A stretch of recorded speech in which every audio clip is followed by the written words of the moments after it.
Ciao, hola. Sekarang gue udah ada di Vatikan.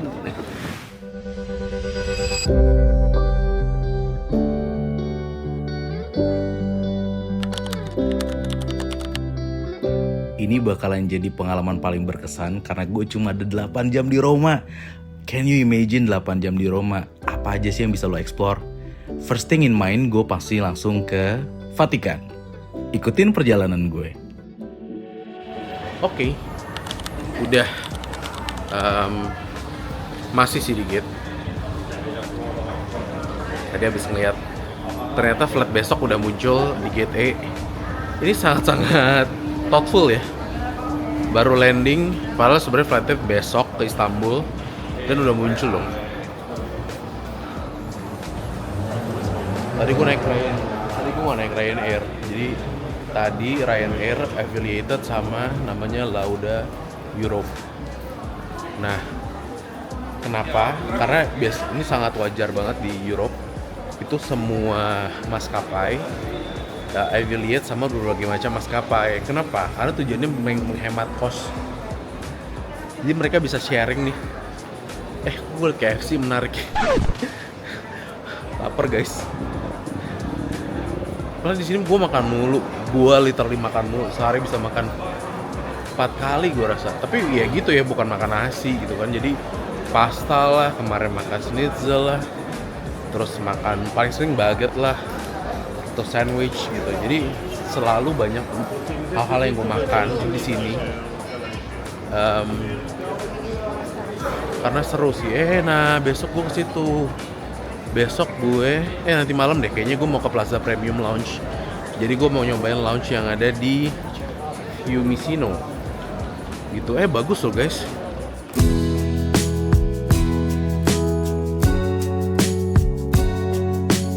Oke guys, kali ini perjalanan gue mau balik ke Jakarta dari Eropa nih. Dan gue lagi transit di Roma guys. Mumpung gue ada waktu 8 jam sebelum penerbangan ke Istanbul, mending gue sempatin deh nih buat jalan-jalan sekitar sini dulu aja ya.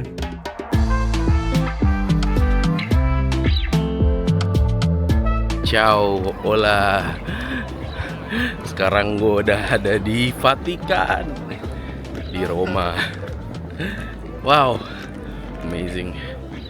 Perasaannya capek tapi seneng, enjoy. Karena mau berdoa di Vatikan. Semoga doa-doanya terkabul dan segala pengharapan dan perwujudannya semoga dalam lindungannya dan diberkati satu untuk bisa menerima berkat yang melimpah dan kesehatan pastinya. Ini di alun-alunnya San Basilica. Aduh, puji Tuhan bisa ada di sini.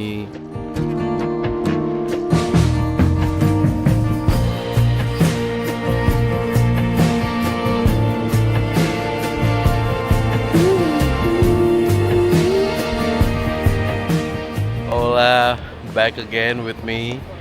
Udah day kesekian, gue gak tahu day keberapa, tapi finally I made it here twice in Vatican City, di depan San Basilica yang ada di Vatikan. Such a moment. Ini reflection. I'm so grateful, gratitude at the same time. Finally punya kesempatan lagi untuk yang kedua kalinya visit ke sini. Semoga ini bisa menjadi berkat, menjadi rahmat, dan juga menjadi perlindungan untuk semua umat manusia pastinya, dan untuk harapan pribadi dan juga untuk keluarga dan harapan-harapan lain yang belum tercapai. Semoga di Vatikan doa-doanya bisa dikabulkan. Amin.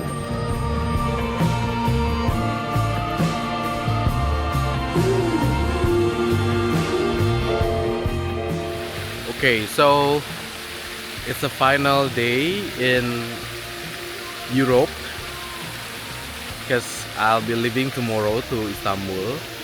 Jadi last stop gue sekarang ada di Vatikan. As you can see, nah itu dia San Peter Basilica, dan ini ada fountainnya juga. Wow, amazing. Thank you.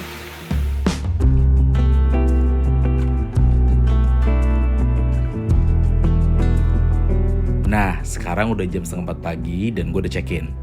Waktunya sekarang gue makan dulu kali ya, karena bentar lagi kan mau flight lagi. Dan sekarang waktunya gue breakfast.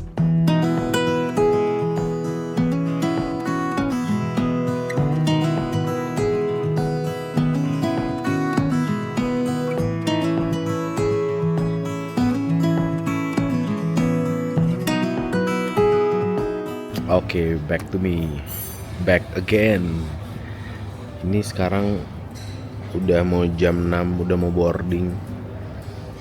Mungkin gue napak tilas sedikit ya, kenapa gue memilih destinasi kali ini adalah ke Balkan. Karena jujur Balkan ini negara yang sangat underrated, yang mungkin nggak banyak orang Indonesia yang pengen kesana atau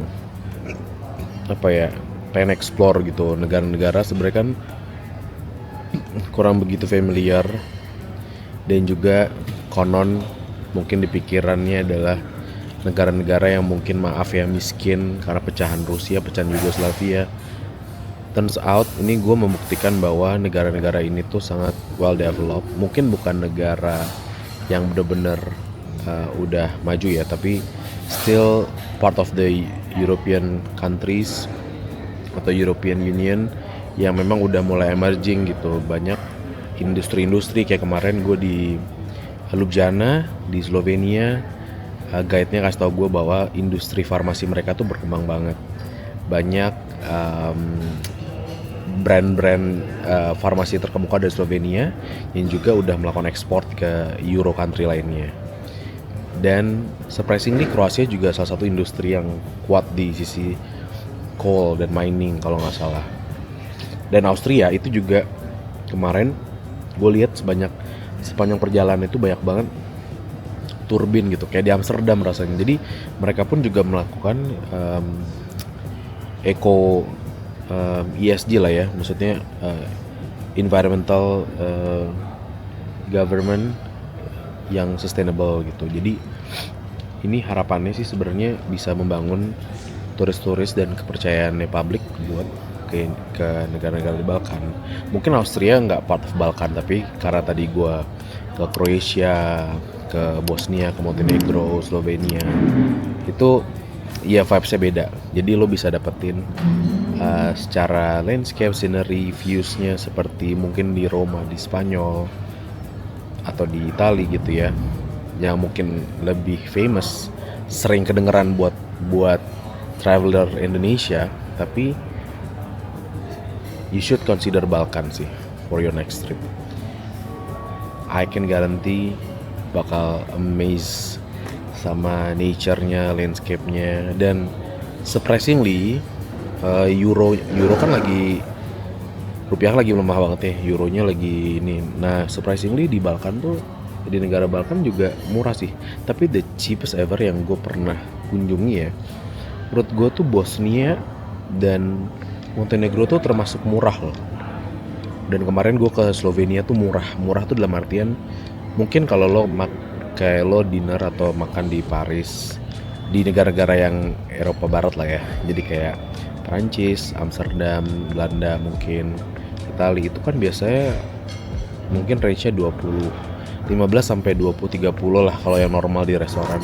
Kemarin tuh gue masih bisa makan di bawah 10 euro. Nggak 10, jauh banget sih, ya 8-9 gitu, tapi is a proper meal gitu. Dan menurut gue ini juga perlu kecermatan dalam kita mengatur itinerary gitu. Yes, nanti gue akan share lagi perjalanan di Balkan, apa aja yang bisa gue share ke teman-teman. Stay tune aja ya. Now running errands to the gate. Cash boarding is about 10 minutes from now. Okay. E24. Belum boarding sih. Tapi just in case, gue harus ready. Go. Gue ke Roma itu pertama kali tahun 2018. Dan beberapa negara lainnya di Eropa Barat. Terus Install si Romanya cuma berapa hari waktu itu ya? Cuma 2 hari, jadi nggak sempat kepisah. It's okay. Masih punya paspor 5 tahun. Sika. Paspor visa maksudnya. Yes, I'm ready to boarding. Ini flight gue dari Istanbul dan in a blink of eye gue akan sampai balik lagi ke home di Jakarta. And see you at the next border.